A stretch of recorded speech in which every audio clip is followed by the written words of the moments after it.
Leone Trotsky, फांसीवाद क्या है और इससे कैसे लड़ें। 1969 पैम्फलेट परिचय, जॉर्ज लावन वीसमैन द्वारा।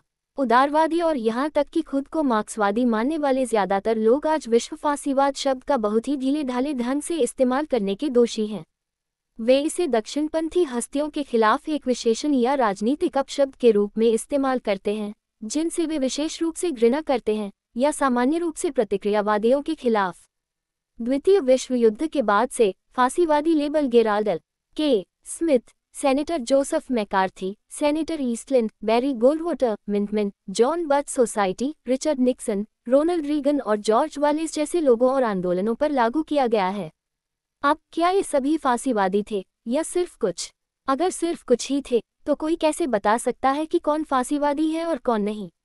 इस शब्द का अंधाधुंध प्रयोग वास्तव में इसके अर्थ के बारे में अस्पष्टता को दर्शाता है। फांसीवाद को परिभाषित करने के लिए कहे जाने पर उदारवादी इसका उत्तर तानाशाही, सामूहिक विक्षिप्तता, यहूदी विरोध, बेईमान प्रचार की शक्ति, जनता पर एक पागल प्रतिभाशाली वक्ता का सम्मोहन प्रभाव आदि जैसे शब्दों में देते हैं। उदारवादियों की ओर से प्रभाववाद और भ्रम आश्चर्यजनक नहीं है, लेकिन मार्क्सवाद की श्रेष्ठता सामाजिक और राजनीतिक घटनाओं के बीच विश्लेषण और अंतर करने की इसकी क्षमता में निहित है। ये कि खुद को मार्क्सवादी कहने वाले बहुत से लोग फांसीवाद को उदारवादियों से अधिक पर्याप्त रूप से परिभाषित नहीं कर सकते, पूरी तरह से उनकी गलती नहीं है। चाहे वे इसके बारे में जानते हों या नहीं, उनकी बौद्धिक विरासत का अधिकांश हिस्सा सामाजिक लोकतांत्रिक सुधारवादी समाजवादी और स्टालिनवादी आंदोलनों से आता है। इन आंदोलनों ने न केवल नाजीवाद को जर्मनी में सत्ता में आने दिया, बल्कि इसके खिलाफ एक भी गोली चलाए बिना वे फांसीवाद की प्रकृति और गतिशीलता तथा उससे लड़ने के तरीके को समझने में बुरी तरह विफल रहे। फांसीवाद की जीत के बाद उनके पास छिपाने के लिए बहुत कुछ था और इसलिए उन्होंने मार्क्सवादी विश्लेषण करने से परहेज किया, जो कम से कम बाद की पीढ़ियों को शिक्षित कर सकता था। लेकिन फांसीवाद का एक मार्क्सवादी विश्लेषण है। इसे लियोन ट्रॉट्स्की ने पोस्टमार्टम के तौर पर नहीं, बल्कि फांसीवाद के उदय के दौरान बनाया था। यह मार्क्सवाद के लिए ट्रॉट्स्की के महान योगदानों में से एक था। उन्होंने 1922 में इटली में मुसोलिनी की जीत के बाद ये काम शुरू किया और 1933 में जर्मनी में हिटलर की जीत से पहले के वर्षों में इसे एक उच्च बिंदु पर ले गए।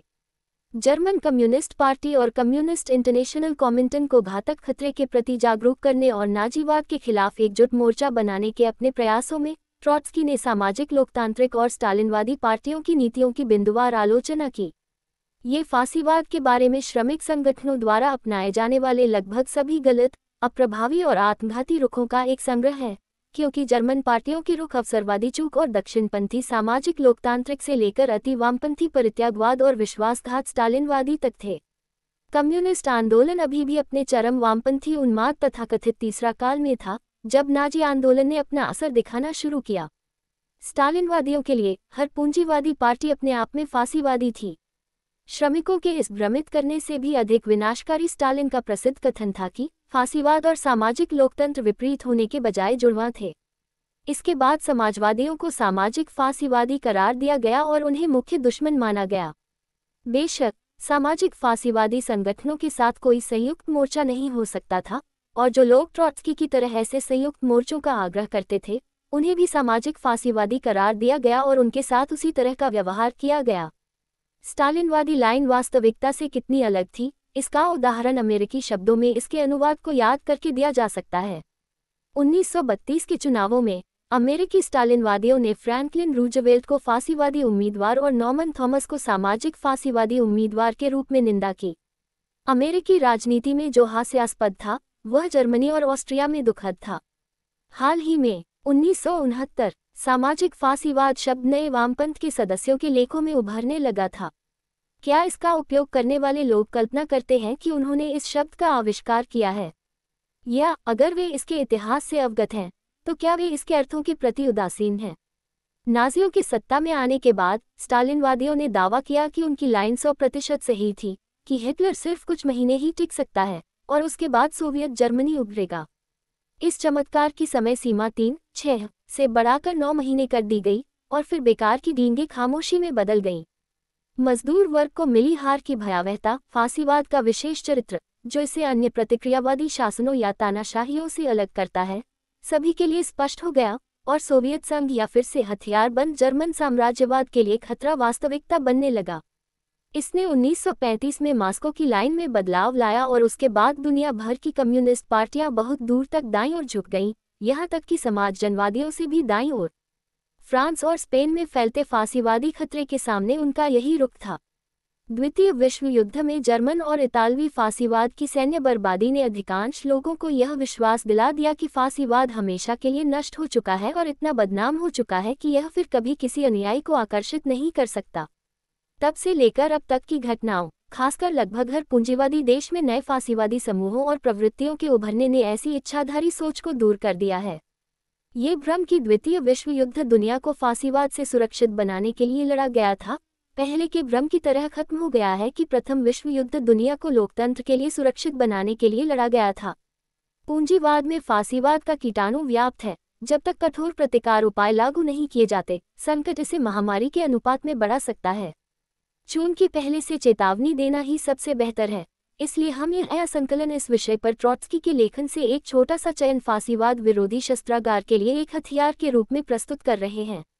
फांसीवाद ये क्या है? एक अंग्रेज साथी को लिखे पत्र के अंश 15 नवंबर 1931, द मिलिटेंट में 16 जनवरी 1932 को छपा। फांसीवाद क्या है? इस नाम की उत्पत्ति इटली से हुई है। क्या प्रतिक्रांतिकारी तानाशाही के सभी रूप फांसीवादी थे या नहीं, यानी इटली में फांसीवाद के आगमन से पहले स्पेन में प्राइमो डे रिवेरा की 1923-30 की तानाशाही को कॉमिंटन द्वारा फांसीवादी तानाशाही कहा जाता है। क्या ये सही है या नहीं? हमारा मानना है कि यह गलत है। इटली में फांसीवादी आंदोलन बड़े पैमाने पर लोगों का एक स्वतःस्फूर्त आंदोलन था, जिसमें आम लोगों से नए नेता जुड़े थे। यह मूल रूप से एक आम आदमी का आंदोलन है, जिसका निर्देशन और वित्तपोषण बड़ी पूंजीवादी शक्तियों द्वारा किया जाता है। ये छोटे पूंजीपतियों, झुकी झोपड़ी में रहने वाले सर्वहारा वर्ग और यहाँ तक कि कुछ हद तक सर्वहारा वर्ग से भी निकला। मुसोलिनी, जो एक पूर्व समाजवादी थे, इस आंदोलन से उभरे एक स्वनिर्मित व्यक्ति हैं। प्रिमो डे रिवेरा एक कुलीन व्यक्ति थे। उन्होंने एक उच्च सैन्य और नौकरशाही पद पर कब्जा कर लिया और कैटेलोनिया के मुख्य गवर्नर थे। उन्होंने राज्य और सैन्य बलों की सहायता से अपने तख्तापलट को अंजाम दिया। स्पेन और इटली की तानाशाही के दो बिल्कुल अलग रूप हैं। उनके बीच अंतर करना आवश्यक है। मुसोलिनी को कई पुरानी सैन्य संस्थाओं को फांसीवादी मिलिशिया के साथ समेटने में कठिनाई हुई। ये समस्या प्रिमो डे रिवेरा के लिए मौजूद नहीं थी। जर्मनी में चल रहा आंदोलन काफी हद तक इतालवी आंदोलन जैसा ही है। यह एक जन आंदोलन है, जिसके नेता समाजवादी धुन का भरपूर इस्तेमाल करते हैं। जन आंदोलन के निर्माण के लिए यह आवश्यक है। फांसीवाद के लिए वास्तविक आधार निम्न पूंजीपति वर्ग है। इटली में इसका आधार बहुत बड़ा है, कस्बों और शहरों का निम्न पूंजीपति वर्ग और किसान वर्ग। इसी तरह जर्मनी में भी फांसीवाद का एक बड़ा आधार है। ये कहा जा सकता है, और यह कुछ हद तक सच भी है, कि नया मध्यम वर्ग, राज्य के अधिकारी, निजी प्रशासक आदि इस तरह का आधार बना सकते हैं। लेकिन यह एक नया सवाल है जिसका विश्लेषण किया जाना चाहिए। फांसीवाद के बारे में कुछ भी पूर्वानुमान लगाने के लिए उस विचार की परिभाषा जानना जरूरी है। फांसीवाद क्या है? इसका आधार, इसका स्वरूप और इसकी विशेषताएं क्या हैं? इसका विकास कैसे होगा? वैज्ञानिक और मार्क्सवादी तरीके से आगे बढ़ना जरूरी है। मुसोलिनी की विजय कैसे हुई? आगे क्या? जर्मन सर्वहारा वर्ग के लिए महत्वपूर्ण प्रश्न। 1932, जिस समय बुर्जुआ तानाशाही के सामान्य पुलिस और सैन्य संसाधन, साथ ही उनके संसदीय पर्दे, समाज को संतुलन की स्थिति में रखने के लिए पर्याप्त नहीं रह जाते, तब फांसीवादी शासन की बारी आती है। फांसीवादी एजेंसी के माध्यम से पूंजीवाद पागल पेटी बुर्जुआ वर्ग के लोगों और वंचित और हतोत्साहित लुम्पेन सर्वहारा वर्ग के समूहों को गति देता है। वे सभी अनगिनत मनुष्य जिन्हें वित्तीय पूंजी ने खुद हताशा और उन्माद में ला दिया है। फांसीवाद से पूंजीपति वर्ग पूरी तरह से काम की मांग करता है। एक बार जब वह गृहयुद्ध के तरीकों का सहारा ले लेता है, तो वह कुछ वर्षों तक शांति बनाए रखने पर जोर देता है। और फांसीवादी एजेंसी छोटे पूंजीपति वर्ग को एक प्रहारक के रूप में इस्तेमाल करके अपने रास्ते में आने वाली सभी बाधाओं को दूर करके पूरी तरह से काम करती है। फांसीवाद के विजयी होने के बाद वित्तीय पूंजी सीधे और तुरंत अपने हाथों में स्टील के शिकंजे में राज्य की संप्रभुता के सभी अंगों और संस्थानों, कार्यकारी, प्रशासनिक और शैक्षिकी शक्तियों को इकट्ठा करती है। सेना, नगरपालिकाओं, विश्वविद्यालयों, स्कूलों, प्रेस, ट्रेड यूनियनों और सहकारी समितियों के साथ साथ पूरे राज्य तंत्र। जब कोई राज्य फांसीवादी हो जाता है, तो इसका मतलब केवल यह नहीं होता है कि मुसोलिनी द्वारा निर्धारित पैटर्न के अनुसार सरकार के रूप और तरीके बदल दिए जाते हैं। इस क्षेत्र में परिवर्तन अंततः एक छोटी भूमिका निभाते हैं, लेकिन इसका मतलब सबसे पहले यह है कि अधिकांश भाग के लिए श्रमिक संगठनों का सफाया कर दिया जाता है, सर्वहारा वर्ग एक अनाकार राज्य में बदल जाता है और प्रशासन की एक ऐसी व्यवस्था बनाई जाती है जो जनता में गहराई तक पैठ बना लेती है और जो सर्वहारा वर्ग के स्वतंत्र क्रिस्टलीकरण को विफल करने का काम करती है। यहीं पर फासीवाद का सार छिपा है। इतालवी फासीवाद इतालवी सर्वहारा वर्ग के विद्रोह के सुधारवादियों द्वारा विश्वासघात का तत्काल परिणाम था। प्रथम विश्व युद्ध समाप्त होने के समय से इटली में क्रांतिकारी आंदोलन में तेजी आई और सितंबर 1920 में इसका परिणाम ये हुआ कि मजदूरों ने कारखानों और उद्योगों पर कब्जा कर लिया। सर्वहारा वर्ग की तानाशाही एक वास्तविक तथ्य थी, बस उसे संगठित करने और उससे सभी आवश्यक निष्कर्ष निकालने की कमी थी। सामाजिक लोकतंत्र भयभीत हो गया और पीछे हट गया। अपने साहसिक और वीरतापूर्ण प्रयासों के बाद सर्वहारा वर्ग शून्य का सामना कर रहा था। क्रांतिकारी आंदोलन का विघटन फासीवाद के विकास में सबसे महत्वपूर्ण कारक बन गया। सितंबर में क्रांतिकारी प्रगति रुक गई और नवंबर में ही फासीवादियों का पहला बड़ा प्रदर्शन बोलोग्ना पर कब्जा हो चुका था। नोट: हिंसा का फासीवादी अभियान 21 नवंबर 1920 को बोलोग्ना में शुरू हुआ। जब नगरपालिका चुनावों में विजयी सामाजिक लोकतांत्रिक पार्षद नए मेयर को पेश करने के लिए सिटी हॉल से बाहर निकले तो उनका सामना गोलियों से हुआ, जिसमें 10 लोग मारे गए और 100 घायल हो गए। फासीवादियों ने रेड लीग्स के गढ़ आसपास के ग्रामीण इलाकों में दंडात्मक अभियान चलाया। बड़े भूस्वामियों द्वारा आपूर्ति किए गए वाहनों में ब्लैकशिट एक्शन स्क्वाड्रन ने बिजली के धावे में गांवों पर कब्जा कर लिया, वामपंथी किसानों और मजदूर नेताओं की पिटाई की और उन्हें मार डाला, कट्टरपंथी मुख्यालयों को नष्ट कर दिया और जनता को आतंकित किया। अपनी आसान सफलताओं से उत्साहित होकर फासीवादियों ने बड़े शहरों में बड़े पैमाने पर हमले शुरू कर दिए। सच है कि सर्वहारा वर्ग सितंबर की तबाही के बाद भी रक्षात्मक लड़ाई लड़ने में सक्षम था, लेकिन सामाजिक लोकतंत्र को केवल एक ही बात की चिंता थी, एक के बाद एक रियायतों की कीमत पर मजदूरों को लड़ाई से हटाना। सामाजिक लोकतंत्र को उम्मीद थी कि मजदूरों के विनम्र आचरण से पूंजीपतियों के फासीवादियों के खिलाफ जनमत बहाल होगा। इसके अलावा सुधारवादियों ने राजा विक्टर इमैनुएल की मदद पर भी पूरा भरोसा किया। आखिरी घंटे तक उन्होंने पूरी ताकत से मजदूरों को मुसोलिनी के गिरोहों से लड़ने से रोका। इससे उन्हें कोई फायदा नहीं हुआ। पूंजीपति वर्ग के ऊपरी तबके के साथ साथ ताज भी फासीवाद के पक्ष में झुक गया। आखिरी क्षण में यह मानते हुए कि फासीवाद को आज्ञाकारिता से नहीं रोका जा सकता, सामाजिक लोकतंत्रवादियों ने मजदूरों से आम हड़ताल का आह्वान किया, लेकिन उनकी घोषणा विफल रही। सुधारवादियों ने बारूद को इतना गीला कर रखा था कि उन्हें डर था कि कहीं वह फट न जाए, कि जब उन्होंने अंततः कांपते हाथों से उस पर जलता हुआ फ्यूज लगाया तो बारूद नहीं जला। अपनी स्थापना के 2 साल बाद फासीवाद सत्ता में था। इसने खुद को इस तथ्य के कारण स्थापित कर लिया कि इसके आधिपत्य का पहला दौर अनुकूल आर्थिक सहयोग के साथ मेल खाता था, जो 1921-22 की मंदी के बाद हुआ था। फासीवादियों ने पीछे हटते सर्वहारा वर्ग को छोटे पूंजीपतियों की बढ़ती ताकतों द्वारा कुचल दिया, लेकिन यह एक ही झटके में हासिल नहीं हुआ। सत्ता संभालने के बाद भी मुसोलिनी ने उचित सावधानी के साथ अपना काम जारी रखा। उसके पास अभी तक तैयार मॉडल का अभाव था। पहले 2 वर्षों के दौरान संविधान में भी कोई बदलाव नहीं किया गया। फासीवादी सरकार ने गठबंधन का चरित्र अपना लिया। इस बीच फासीवादी गिरोह लाठी, चाकू और पिस्तौल के साथ काम में व्यस्त थे। केवल इस तरह से फासीवादी सरकार धीरे धीरे बनाई गई, जिसका मतलब था सभी स्वतंत्र जन संगठनों का पूरी तरह से गला घोंटना। मुसोलिनी ने इसे फासीवादी पार्टी को नौकरशाही बनाने की कीमत पर हासिल किया। छोटे पूंजीपति वर्ग की आक्रामक ताकतों का उपयोग करने के बाद फासीवाद ने इसे बुर्जुआ राज्य के शिकंजे में जकड़ लिया।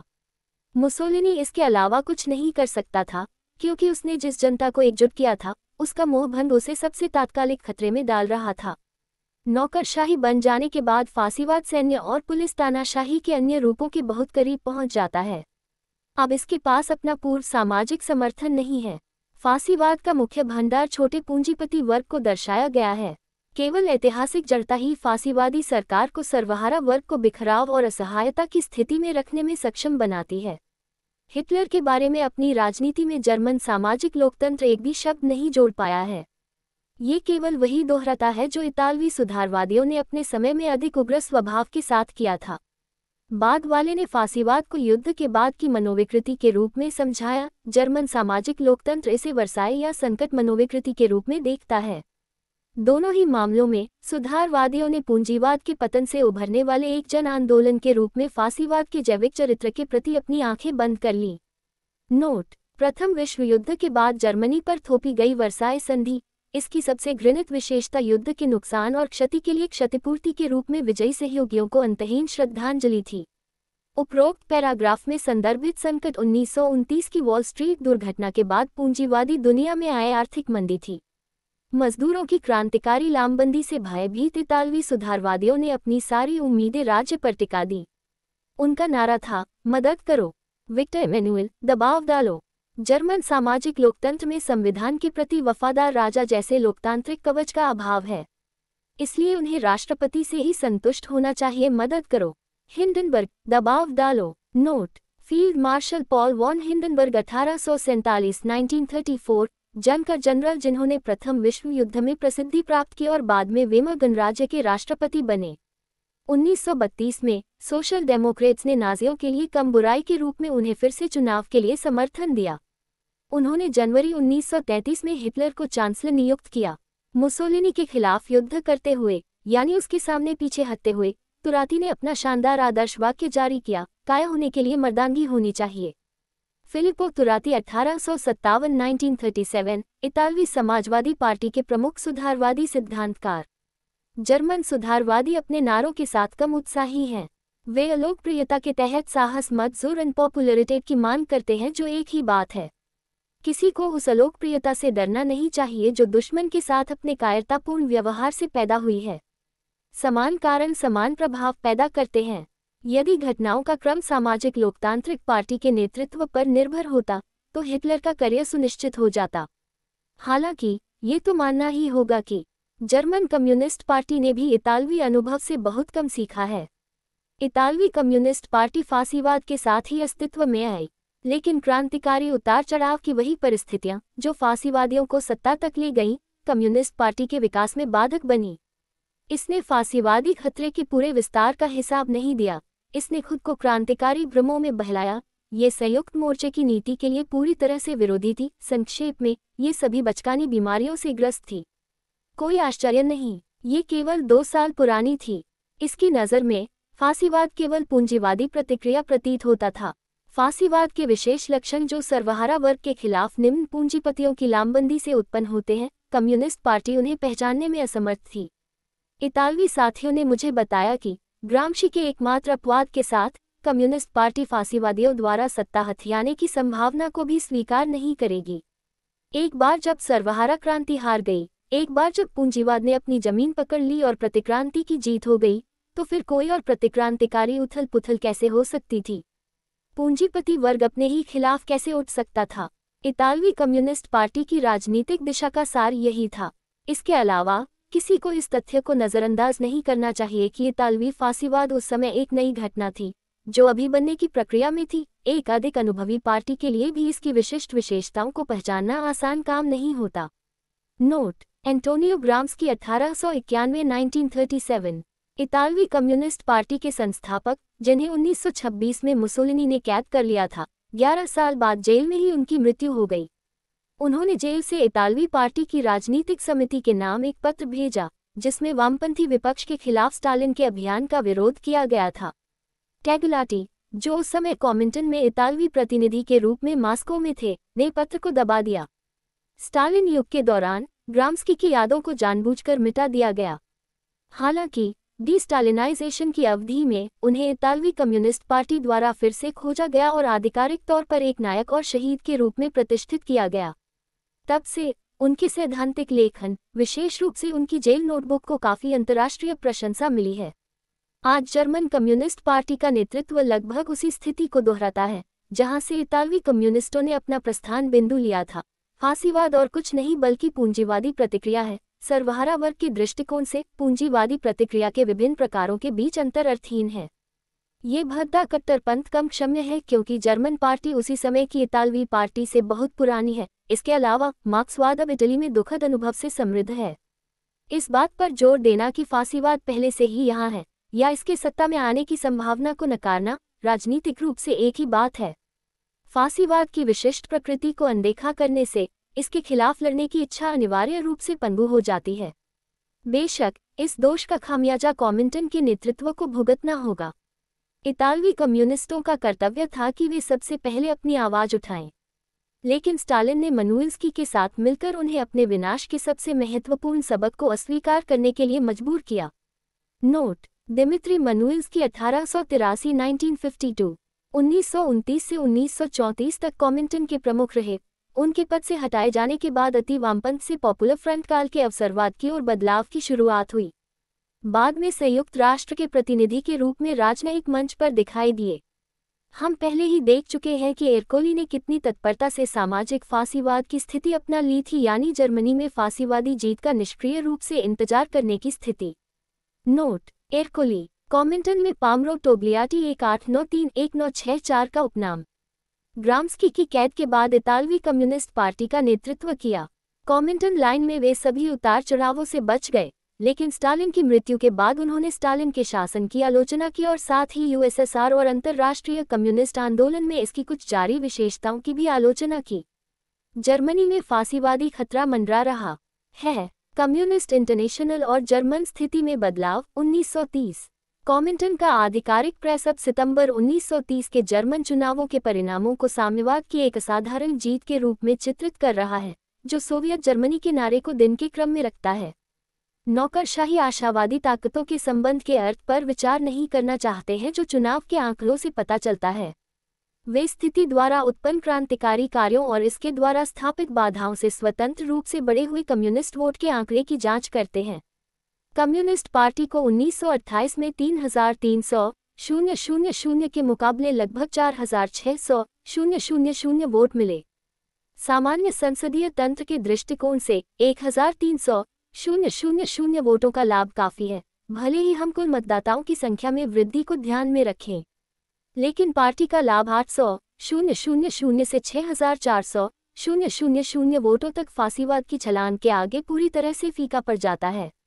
चुनावों के मूल्यांकन के लिए कोई कम महत्व की बात यह नहीं है कि सामाजिक लोकतंत्र ने भारी नुकसान के बावजूद अपने बुनियादी कैडर को बनाए रखा और अभी भी कम्युनिस्ट पार्टी की तुलना में श्रमिकों के वोट 8,600,000 की काफी अधिक संख्या प्राप्त की। इस बीच अगर हम खुद से पूछें, अंतर्राष्ट्रीय और घरेलू परिस्थितियों का कौन सा संयोजन मजदूर वर्ग को अधिक तेजी से साम्यवाद की ओर मोड़ने में सक्षम हो सकता है, तो हमें वर्तमान जर्मनी की स्थिति से ज्यादा अनुकूल परिस्थितियों का उदाहरण नहीं मिल सकता। यंग का फंदा, आर्थिक संकट, नियमों का विघटन, संसदवाद का संकट, सत्ता में सामाजिक लोकतंत्र का भयानक आत्म उजागर होना। इन ठोस ऐतिहासिक परिस्थितियों के दृष्टिकोण से देश के सामाजिक जीवन में जर्मन कम्युनिस्ट पार्टी की विशिष्ट गुरुत्व 1,300,000 वोटों की बढ़त के बावजूद आनुपातिक रूप से कम है। नोट: यंग का फंदा, यंग प्लान का संदर्भ, अमेरिकी बड़े व्यवसाय ओवनडी यंग के बाद, जो 1920 के दशक के दौरान जर्मन क्षतिपूर्ति के लिए एजेंट जनरल थे। 1929 की गर्मियों में वे उस सम्मेलन के अध्यक्ष थे जिसने उनकी योजना को अपनाया, जिसने असफल डावेस योजना की जगह ली ताकि वर्साई की संधि के अनुसार जर्मनी के क्षतिपूर्ति भुगतान को सुगम बनाया जा सके। साम्यवाद की स्थिति की कमजोरी, जो कॉमिंटन की नीति और शासन के साथ अभिन्न रूप से जुड़ी हुई है, अधिक स्पष्ट रूप से सामने आती है यदि हम कम्युनिस्ट पार्टी के वर्तमान सामाजिक भार की तुलना उन ठोस और अपरिहार्य कार्यों से करें जो वर्तमान ऐतिहासिक परिस्थितियों ने उसके सामने रखे हैं।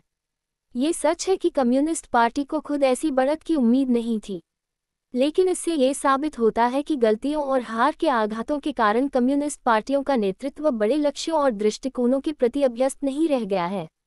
अगर कल उसने अपनी संभावनाओं को कम करके आंका था, तो आज वह एक बार फिर कठिनाइयों को कम करके आंक रहा है। इस तरह एक खतरा दूसरे खतरे से कई गुना बढ़ जाता है। इस बीच एक वास्तविक क्रांतिकारी पार्टी की पहली विशेषता है वास्तविकता को आमने सामने देखने में सक्षम होना। सामाजिक संकट से सर्वहारा क्रांति लाने के लिए यह आवश्यक है कि अन्य शर्तों के अलावा निम्न बुर्जुआ वर्गों का निर्णायक बदलाव सर्वहारा वर्ग की ओर हो। इससे सर्वहारा वर्ग को राष्ट्र के नेता के रूप में खुद को शीर्ष पर रखने का मौका मिलता है। पिछले चुनाव ने, और यही इसका मुख्य लक्षणात्मक महत्व निहित है, विपरीत दिशा में बदलाव को उजागर किया। संकट के आघात के तहत निम्न पूंजीपति वर्ग सर्वहारा क्रांति की दिशा में नहीं, बल्कि सबसे चरम साम्राज्यवादी प्रतिक्रिया की दिशा में झुका और सर्वहारा वर्ग के काफी बड़े हिस्से को अपने पीछे खींच लिया। राष्ट्रीय समाजवाद का विशाल विकास दो कारकों की अभिव्यक्ति है। एक गहरा सामाजिक संकट जो निम्न बुर्जुआ जनता को असंतुलित कर रहा है, और एक क्रांतिकारी पार्टी का अभाव जिसे जनता द्वारा एक स्वीकृत क्रांतिकारी नेता के रूप में माना जाएगा। यदि कम्युनिस्ट पार्टी क्रांतिकारी आशा की पार्टी है, तो जन आंदोलन के रूप में फासीवाद प्रति क्रांतिकारी निराशा की पार्टी है। जब क्रांतिकारी आशा पूरे सर्वहारा वर्ग को गले लगाती है, तो यह अनिवार्य रूप से क्रांति के मार्ग पर निम्न बुर्जुआ वर्ग के काफी और बढ़ते हुए वर्गों को अपने पीछे खींच लेती है। ठीक इसी क्षेत्र में चुनाव ने विपरीत तस्वीर पेश की। प्रति क्रांतिकारी निराशा ने निम्न बुर्जुआ वर्ग को इतनी ताकत से गले लगाया कि इसने सर्वहारा वर्ग के कई वर्गों को अपने पीछे खींच लिया। जर्मनी में फासीवाद एक वास्तविक खतरा बन गया है, जो बुर्जुआ शासन की असहाय स्थिति, इस शासन में सामाजिक लोकतंत्र की रूढ़िवादी भूमिका और इसे खत्म करने के लिए कम्युनिस्ट पार्टी की संचित शक्तिहीनता की तीव्र अभिव्यक्ति है। जो कोई भी इससे इनकार करता है वह या तो अंधा है या डींग मारने वाला है। विकास की गति के सवाल के संबंध में खतरा विशेष रूप से तीव्र हो जाता है, जो केवल हम पर निर्भर नहीं करता है। चुनाव द्वारा प्रकट राजनीतिक वक्र का मलेरिया जैसा चरित्र इस तथ्य की ओर इशारा करता है कि राष्ट्रीय संकट के विकास की गति बहुत तेज हो सकती है। दूसरे शब्दों में, बहुत निकट भविष्य में घटनाओं का क्रम जर्मनी में एक नए ऐतिहासिक धरातल पर एक ओर क्रांतिकारी स्थिति की परिपक्वता और दूसरी ओर क्रांतिकारी पार्टी की कमजोरी और रणनीतिक नपुंसकता के बीच पुराने दुखद विरोधाभास को पुनर्जीवित कर सकता है। ये स्पष्ट रूप से, खुले तौर पर और सबसे बढ़कर समय पर कहा जाना चाहिए। मास्को से नौकरशाही प्रतिष्ठा की नीति के लिए संकेत पहले ही दिए जा चुके हैं, जो कल की गलतियों को छिपाती है और लाइन की नई जीत के बारे में झूठी चीखों के जरिए कल की तैयारी करती है। पार्टी की जीत को बहुत बड़ा चढ़ाकर पेश करते हुए, कठिनाइयों को बहुत कम आंकते हुए, यहाँ तक कि फासीवाद की सफलता को भी सर्वहारा क्रांति के लिए एक सकारात्मक कारक के रूप में व्याख्यायित करते हुए प्रावधा फिर भी संक्षेप में समझाता है। पार्टी की सफलताओं से हमें चक्कर नहीं आना चाहिए। स्टालिनवादी नेतृत्व की विश्वासघाती नीति यहाँ भी अपने आप में सच है। स्थिति का विश्लेषण अविवेकी अतिवामपंथ की भावना से दिया गया है। इस तरह पार्टी को जानबूझकर दुस्साहसवाद की राह पर धकेला जाता है। साथ ही स्टालिन चक्कर के बारे में रस्मी वाक्यांश की सहायता से पहले से ही अपना बहाना तैयार करता है। ये ठीक यही नीति है, अदूरदर्शी, बेईमान, जो जर्मन क्रांति को बर्बाद कर सकती है। एक या सामाजिक लोकतांत्रिक कार्यकर्ताओं के रूढ़िवादी प्रतिरोध की ताकत का पहले से आकलन किया जा सकता है? नहीं किया जा सकता। पिछले साल की घटनाओं के आलोक में ये ताकत बहुत बड़ी लगती है, लेकिन सच्चाई यह है कि सामाजिक लोकतंत्र को एक साथ जोड़ने में सबसे ज्यादा मदद कम्युनिस्ट पार्टी की गलत नीति ने की, जिसका सबसे बड़ा सामान्यीकरण सामाजिक फासीवाद के बेतुके सिद्धांत में पाया गया। सामाजिक लोकतांत्रिक रैंकों के वास्तविक प्रतिरोध को मापने के लिए एक अलग मापक यंत्र की जरूरत है, यानी एक सही कम्युनिस्ट रणनीति। इस शर्त के साथ, और यह कोई छोटी शर्त नहीं है, सामाजिक लोकतंत्र की आंतरिक एकता की डिग्री तुलनात्मक रूप से थोड़े समय में ही सामने आ सकती है। एक अलग रूप में जो ऊपर कहा गया है वह फासीवाद पर भी लागू होता है। यह अन्य मौजूदा स्थितियों से अलग ज़िनोविएव स्टालिन रणनीति के कंपन में उत्पन्न हुआ। आक्रमण के लिए इसकी ताकत क्या है? इसकी स्थिरता क्या है? क्या यह अपने चरम बिंदु पर पहुंच गया है, जैसा कि आशावादी पदेन कॉमिंटन और कम्युनिस्ट पार्टी के अधिकारी हमें आश्वस्त करते हैं, या ये केवल सीढ़ी के पहले चरण पर है? इसे यंत्रवत रूप से पूर्वानुमानित नहीं किया जा सकता है। इसे केवल कार्रवाई के माध्यम से निर्धारित किया जा सकता है। फासीवाद के संबंध में, जो वर्ग शत्रु के हाथों में एक उस्त्रा है, कॉमिंटन की गलत नीति थोड़े समय में घातक परिणाम उत्पन्न कर सकती है। दूसरी ओर, एक सही नीति इतनी कम अवधि में नहीं, ये सच है, फासीवाद की स्थिति को कमजोर कर सकती है। नोट: ज़िनोविएव स्टालिन रणनीति। ग्रेगरी वाई ज़िनोविएव 1883-1936, 1919 में इसकी स्थापना से लेकर 1926 में स्टालिन द्वारा हटाए जाने तक कॉमिंटन के अध्यक्ष रहे।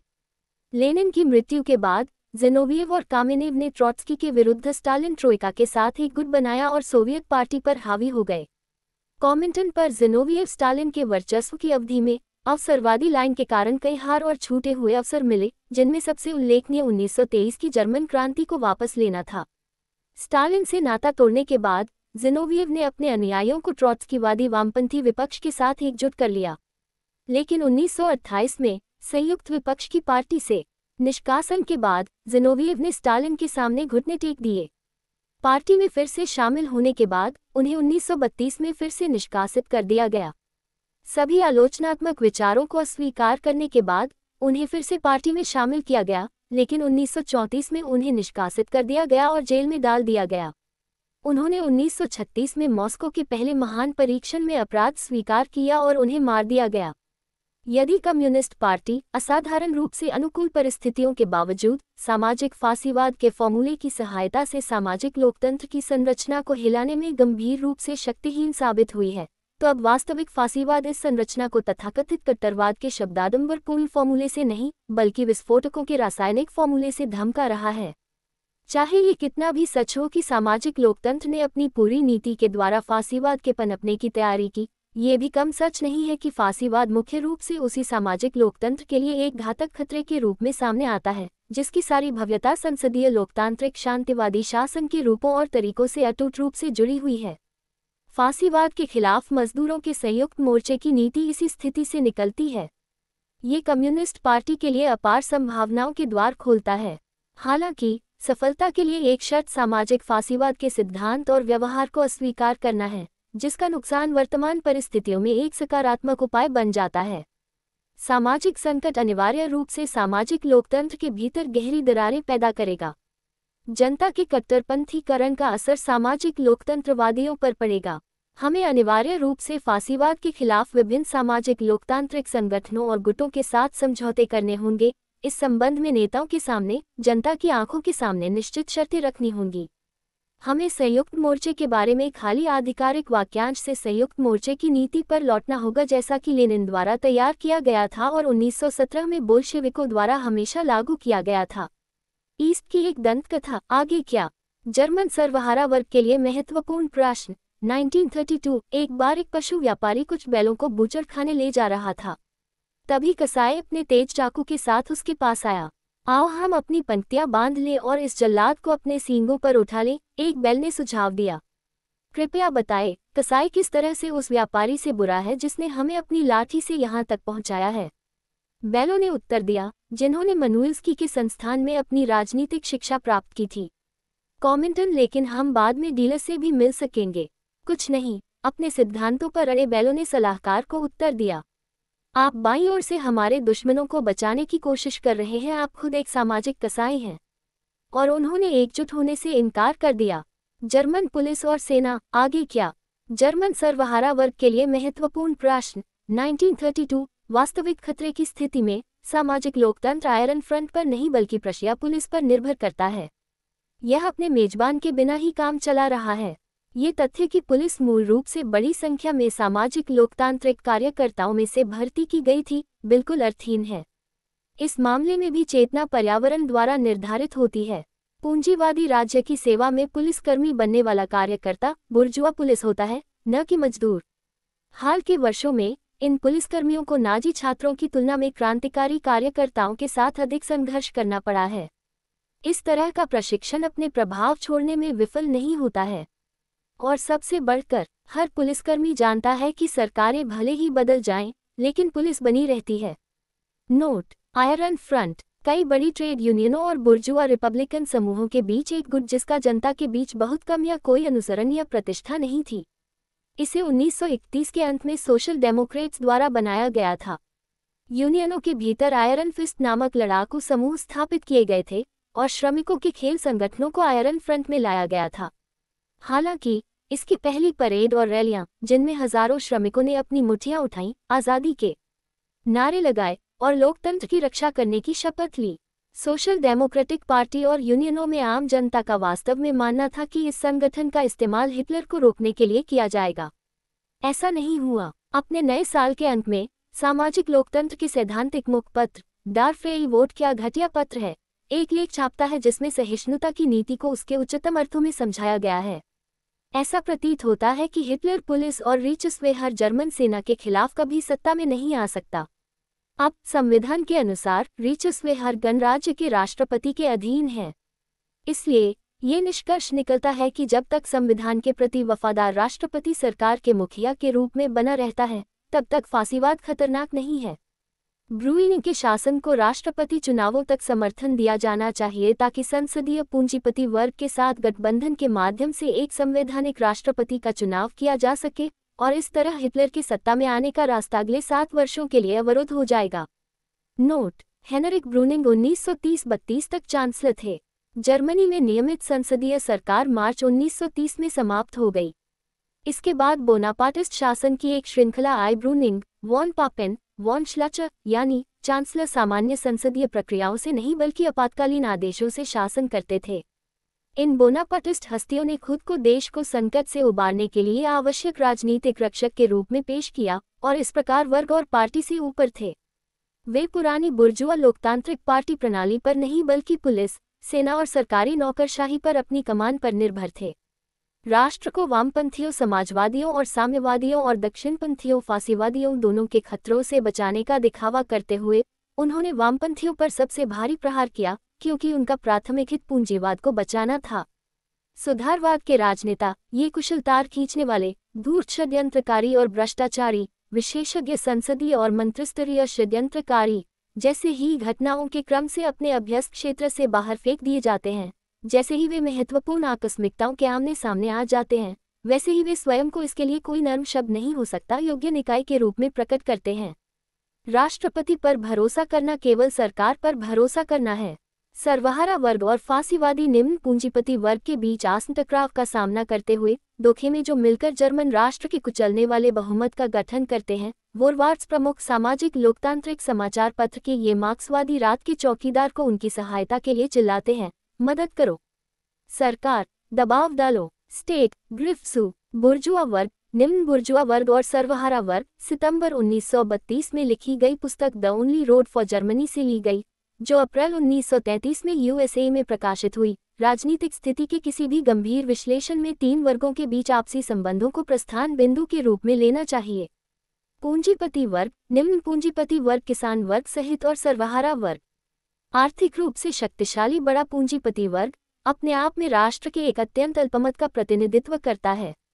अपने प्रभुत्व को लागू करने के लिए उसे छोटे पूंजीपति वर्ग के साथ तथा अपनी मध्यस्थता के माध्यम से सर्वहारा वर्ग के साथ एक निश्चित पारस्परिक संबंध सुनिश्चित करना होगा। 3 वर्गों के बीच संबंधों की द्वंद्वात्मिकता को समझने के लिए हमें 3 ऐतिहासिक चरणों में अंतर करना होगा। पूंजीवादी विकास के भोर में, जब पूंजीपति वर्ग को अपने कार्यों को हल करने के लिए क्रांतिकारी तरीकों की आवश्यकता थी, पूंजीवादी शासन के उत्कर्ष और परिपक्वता के काल में, जब पूंजीपति वर्ग ने अपने प्रभुत्व को व्यवस्थित, शांतिपूर्ण, रूढ़िवादी, लोकतांत्रिक रूपों के साथ संपन्न किया, अंततः पूंजीवाद के पतन के समय, जब पूंजीपति वर्ग को अपने शोषण के अधिकार की रक्षा के लिए सर्वहारा वर्ग के खिलाफ गृहयुद्ध के तरीकों का सहारा लेने के लिए मजबूर होना पड़ा। इन 3 चरणों की विशेषता वाले राजनीतिक कार्यक्रम जैकोबिनवाद, महान फ्रांसीसी क्रांति में निम्न बुर्जुआ ताकतों का वामपंथी दल, सबसे क्रांतिकारी चरण में रोबेस्पियरे के नेतृत्व में सुधारवादी लोकतंत्र, सामाजिक लोकतंत्र शामिल है, और फांसीवाद मूल रूप से निम्न बुर्जुआ धाराओं के कार्यक्रम हैं। ये तथ्य अकेले किसी भी अन्य चीज से ज्यादा दिखाता है कि बुर्जुआ समाज के पूरे भाग्य के लिए निम्न बुर्जुआ जनता का आत्मनिर्णय कितना जबरदस्त, बल्कि कितना निर्णायक महत्वपूर्ण है। फिर भी पूंजीपति वर्ग और उसके बुनियादी सामाजिक समर्थन, छोटे पूंजीपति वर्ग के बीच का रिश्ता पारस्परिक विश्वास और शांतिपूर्ण सहयोग पर बिल्कुल भी निर्भर नहीं करता है। अपने समूह में छोटे पूंजीपति वर्ग एक शोषित और वंचित वर्ग है। ये पूंजीपति वर्ग को ईर्ष्या और अक्सर घृणा के साथ देखता है। दूसरी ओर पूंजीपति वर्ग छोटे पूंजीपति वर्ग के समर्थन का उपयोग करते हुए बाद वाले पर अविश्वास करता है, क्योंकि यह बहुत सही ढंग से ऊपर से उसके लिए स्थापित बाधाओं को तोड़ने की उसकी प्रवृत्ति से डरता है। जब वे बुर्जुआ विकास के लिए रास्ता बना रहे थे और उसे साफ कर रहे थे, तो जैकोबिन हर कदम पर बुर्जुआ वर्ग के साथ तीखी झड़पों में लगे रहे। उन्होंने इसके खिलाफ अड़ियल संघर्ष में इसकी सेवा की। अपनी सीमित ऐतिहासिक भूमिका को पूरा करने के बाद जैकोबिन का पतन हो गया, क्योंकि पूंजी का वर्चस्व पहले से तय था। कई चरणों में पूंजीपति वर्ग ने संसदीय लोकतंत्र के रूप में अपनी शक्ति को मजबूत किया, तब भी शांतिपूर्ण तरीके से नहीं और स्वेच्छा से नहीं। पूंजीपति वर्ग सार्वभौमिक मताधिकार से बहुत डरता था। लेकिन आखिरी बार हिंसक उपायों और रियायतों, अभावों और सुधारों के संयोजन की सहायता से यह न केवल छोटे पूंजीपति वर्ग को बल्कि काफी हद तक सर्वहारा वर्ग को भी नए छोटे पूंजीपति वर्ग, श्रमिक अभिजात वर्ग के माध्यम से औपचारिक लोकतंत्र के ढांचे के भीतर अधीनस्थ करने में सफल रहा। अगस्त 1914 में साम्राज्यवादी पूंजीपति वर्ग संसदीय लोकतंत्र के माध्यम से लाखों श्रमिकों और किसानों को युद्ध में ले जाने में सक्षम था। नोट: 4 अगस्त 1914 द्वितीय इंटरनेशनल का पतन। रेहस्टाग में जर्मन सोशल डेमोक्रेटिक पार्टी के प्रतिनिधियों ने साम्राज्यवादी सरकारों के युद्ध बजट के लिए मतदान किया। उसी दिन फ्रांसीसी सोशलिस्ट पार्टी के प्रतिनिधियों ने चैम्बर ऑफ डेप्यूटीज में भी ऐसा ही किया। लेकिन युद्ध के साथ ही पूंजीवाद और सबसे बढ़कर उसके लोकतांत्रिक वर्चस्व के स्वरूप का स्पष्ट पतन शुरू हो जाता है। अब यह नए सुधारों और दान का मामला नहीं है, बल्कि पुराने सुधारों को खत्म करने और खत्म करने का मामला है। इसके साथ ही पूंजीपति वर्ग न केवल सर्वहारा लोकतंत्र, ट्रेड यूनियनों और राजनीतिक दलों की संस्थाओं के साथ बल्कि संसदीय लोकतंत्र के साथ भी टकराव में आ जाता है, जिसके ढांचे के भीतर श्रमिक संगठन पैदा हुए। इसलिए एक तरफ मार्क्सवाद के खिलाफ अभियान और दूसरी तरफ लोकतांत्रिक संसदीयवाद के खिलाफ अभियान। लेकिन जिस तरह उदार पूंजीपति वर्ग के शिखर अपने समय में अकेले अपनी ताकत से सामंतवाद, राजशाही और जात से छुटकारा पाने में असमर्थ थे, उसी तरह वित्तीय पूंजी के दिग्गज अकेले अपनी ताकत से सर्वहारा वर्ग से निपटने में असमर्थ हैं। उन्हें छोटे पूंजीपति वर्ग के समर्थन की जरूरत है। इस उद्देश्य के लिए इसे उकसाया जाना चाहिए, अपने पैरों पर खड़ा किया जाना चाहिए, संगठित किया जाना चाहिए, हथियारबंद किया जाना चाहिए। लेकिन इस तरीके के अपने खतरे हैं। हालांकि यह फासीवाद का उपयोग करता है, फिर भी पूंजीपति वर्ग इससे डरता है। मई 1926 में पिल्सुड्स्की को पोलिश पूंजीपति वर्ग की पारंपरिक पार्टियों के खिलाफ तख्तापलट करके बुर्जुआ समाज को बचाने के लिए मजबूर होना पड़ा। बात इतनी आगे बढ़ गई कि पोलिश कम्युनिस्ट पार्टी के आधिकारिक नेता वारस्की, जो रोजा लक्जमबर्ग से लेनिन के पास नहीं बल्कि स्टालिन के पास आए थे, ने पिल्सुड्स्की के तख्तापलट को क्रांतिकारी लोकतांत्रिक तानाशाही का रास्ता माना और मजदूरों से पिल्सुड्स्की का समर्थन करने का आह्वान किया। नोट: जोसेफ पिल्सुड्स्की 1876-1935 मूल रूप से राष्ट्रवादी विचारों वाले एक समाजवादी। 1920 में उन्होंने पोलैंड में सोवियत विरोधी ताकतों का नेतृत्व किया। 1926 में उन्होंने एक तख्तापलट का नेतृत्व किया और एक फासीवादी तानाशाही की स्थापना की। वारस्की रोजा लक्जमबर्ग के मित्र, उन्होंने बोल्शेविकों के साथ उनके मतभेदों का समर्थन किया। जब कॉमिंटन अपने तीसरे काल के चरण में बाईं ओर झुका, तो वारस्की को पोलिश कम्युनिस्ट पार्टी में नेतृत्व से हटा दिया गया, लेकिन निष्कासित नहीं किया गया। 1936-38 के महान शुद्धिकरण के दौरान वह यूएसएसआर में गायब हो गया। रोजा लक्जमबर्ग 1870-1919 महान क्रांतिकारी, सिद्धांतकार और नेता। 1919 की असफल क्रांति के दौरान दोनों को गिरफ्तार कर लिया गया और उनकी हत्या कर दी गई। 2 जुलाई 1926 को कम्युनिस्ट इंटरनेशनल की कार्यकारी समिति के पोलिश आयोग के सत्र में इन पंक्तियों के लेखक ने पोलैंड की घटनाओं के विषय पर कहा: कुल मिलाकर देखा जाए तो पिल्सुड्स्की का तख्तापलट बुर्जुआ समाज की ज्वलंत समस्याओं को उसके विघटन और पतन की स्थिति में हल करने का निम्न बुर्जुआ प्लेबियन तरीका है। यहाँ हम पहले से ही इतालवी फासीवाद से सीधा सादृश्य देखते हैं। इन दोनों धाराओं में निस्संदेह सामान्य विशेषताएं हैं। वे अपने आघात सैनिकों को सबसे पहले छोटे पूंजीपति वर्ग से भर्ती करते हैं। पिल्सुड्स्की और मुसोलिनी ने संसद के बाहर के साधनों, खुली हिंसा और गृहयुद्ध के तरीकों से काम किया। दोनों ही बुर्जुआ समाज के विनाश से नहीं बल्कि उसके संरक्षण से चिंतित थे। जबकि उन्होंने छोटे पूंजीपति वर्ग को अपने पैरों पर खड़ा किया, सत्ता पर कब्जा करने के बाद वे खुले तौर पर बड़े पूंजीपति वर्ग के साथ जुड़ गए। अनायास ही यहाँ एक ऐतिहासिक सामान्यीकरण सामने आता है, जो जैकोबिनवाद के मार्क्स द्वारा दिए गए मूल्यांकन को याद दिलाता है, जो पूंजीपति वर्ग के सामंती दुश्मनों से हिसाब किताब निपटाने का एक आम तरीका है। वह पूंजीपति वर्ग के उत्थान की अवधि में था। अब हमें ये कहना होगा कि बुर्जुआ समाज के पतन की अवधि में पूंजीपति वर्ग को अपने अप्रगतिशील नहीं बल्कि पूरी तरह से प्रतिक्रियावादी कार्यों को हल करने के लिए फिर से आम तरीके की आवश्यकता है। इस अर्थ में फासीवाद जैकोबिनवाद का एक व्यंग्य है। पूंजीपति वर्ग अपने द्वारा बनाए गए संसदीय राज्य के साधनों और तरीकों से खुद को सत्ता में बनाए रखने में असमर्थ है। उसे आत्मरक्षा के हथियार के रूप में फासीवाद की जरूरत है, कम से कम महत्वपूर्ण मामलों में। फिर भी पूंजीपति वर्ग अपने कार्यों को हल करने के लिए प्लेबियन तरीके को पसंद नहीं करता है। ये हमेशा जैकोबिनवाद का विरोधी रहा है, जिसने अपने खून से बुर्जुआ समाज के विकास का रास्ता साफ किया। फांसीवादी पतनशील पूंजीपति वर्ग के बहुत करीब हैं, जितना कि जैकोबिन उभरते पूंजीपति वर्ग के करीब थे।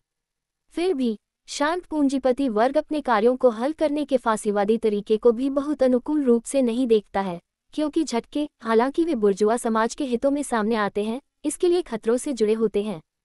इसलिए फांसीवाद और बुर्जुआ पार्टियों के बीच विरोध। बड़े पूंजीपति वर्ग को फांसीवाद उतना ही पसंद है जितना कि दुखतीदारों वाले व्यक्ति को अपने दांत निकलवाना पसंद नहीं है। बुर्जुआ समाज के शांतचित्त लोगों ने दंत चिकित्सक पिल्सुडस्की के काम को संदेह के साथ देखा है, लेकिन अंतिम विश्लेषण में वे अपरिहार्य के साथ समझौता कर चुके हैं, हालांकि धमकियों, घोड़ों के सौदे और सभी प्रकार की सौदेबाजी के साथ। इस प्रकार कल के छोटे पूंजीपति वर्ग की मूर्ति पूंजी के जेंडरमे में बदल जाती है। सामाजिक लोकतंत्र के राजनीतिक राहतकर्ता के रूप में फांसीवाद के ऐतिहासिक स्थान को चिन्हित करने के इस प्रयास के विपरीत सामाजिक फांसीवाद का सिद्धांत सामने आया। पहले तो ये दिखावटी लेकिन हानिरहित मूर्खता लग सकती थी। बाद की घटनाओं ने दिखाया है कि स्टालिनवादी सिद्धांत ने वास्तव में कम्युनिस्ट इंटरनेशनल के संपूर्ण विकास पर कितना घातक प्रभाव डाला। क्या जैकोबिनवाद, लोकतंत्र और फांसीवाद की ऐतिहासिक भूमिका से यह निष्कर्ष निकलता है कि निम्न पूंजीपति वर्ग को अपने जीवन के अंत तक पूंजी के हाथों में एक उपकरण बने रहने के लिए अभिशप्त होना चाहिए? यदि ऐसा होता तो सर्वहारा वर्ग की तानाशाही कई देशों में असंभव होती, जिनमें निम्न पूंजीपति वर्ग राष्ट्र का बहुमत बनाता है, और इससे भी अधिक, यह उन अन्य देशों में अत्यंत कठिन हो जाती जिनमें निम्न पूंजीपति वर्ग एक महत्वपूर्ण अल्पसंख्यक का प्रतिनिधित्व करता है। सौभाग्य से चीजें ऐसी नहीं हैं। पेरिस कम्यून पहली सर्वहारा वर्ग की तानाशाही 18 मार्च 1871 के अनुभव ने पहली बार दिखाया, कम से कम एक शहर की सीमाओं के भीतर, ठीक वैसे ही जैसे अक्टूबर क्रांति 1917 की रूसी क्रांति के अनुभव ने इसके बाद बहुत बड़े पैमाने पर और अतुलनीय रूप से लंबी अवधि में दिखाया है कि निम्न पूंजीपति वर्ग और बड़े पूंजीपति वर्ग का गठबंधन अविभाज्य नहीं है। चूंकि निम्न बुर्जुआ वर्ग स्वतंत्र नीति बनाने में असमर्थ है, यही कारण है कि निम्न बुर्जुआ लोकतांत्रिक तानाशाही अवास्तविक है, इसलिए उसके लिए पूंजीपति वर्ग और सर्वहारा वर्ग के बीच के अलावा कोई अन्य विकल्प नहीं बचता है।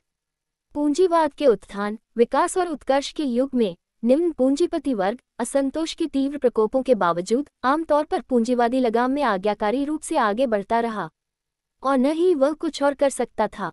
लेकिन पूंजीवादी विघटन और आर्थिक स्थिति में गतिरोध की स्थितियों में निम्न पूंजीपति वर्ग समाज के पुराने स्वामियों और शासकों की बेड़ियों से खुद को मुक्त करने का प्रयास करता है, तलाश करता है, कोशिश करता है। यह अपने भाग्य को सर्वहारा वर्ग के भाग्य से जोड़ने में पूरी तरह सक्षम है। इसके लिए केवल एक चीज की आवश्यकता है, निम्न पूंजीपति वर्ग को समाज को एक नए रास्ते पर ले जाने की सर्वहारा वर्ग की क्षमता में विश्वास हासिल करना चाहिए। सर्वहारा वर्ग केवल अपनी ताकत से, अपने कार्यों की दृढ़ता से, दुश्मन के खिलाफ एक कुशल हमले से, अपनी क्रांतिकारी नीति की सफलता से ही इस विश्वास को प्रेरित कर सकता है। लेकिन अफसोस, अगर क्रांतिकारी पार्टी स्थिति की ऊंचाई तक नहीं पहुंच पाती, सर्वहारा वर्ग का दैनिक संघर्ष बुर्जुआ समाज की अस्थिरता को बढ़ाता है। हड़तालों और राजनीतिक अशांति ने देश की आर्थिक स्थिति को और खराब कर दिया है। निम्न पूंजीपति वर्ग अस्थायी रूप से बढ़ती हुई कठिनाइयों के साथ खुद को सामंजस्य स्थापित कर सकता है, अगर वह अनुभव से इस विश्वास पर पहुंच जाए कि सर्वहारा वर्ग उसे एक नए रास्ते पर ले जाने की स्थिति में है।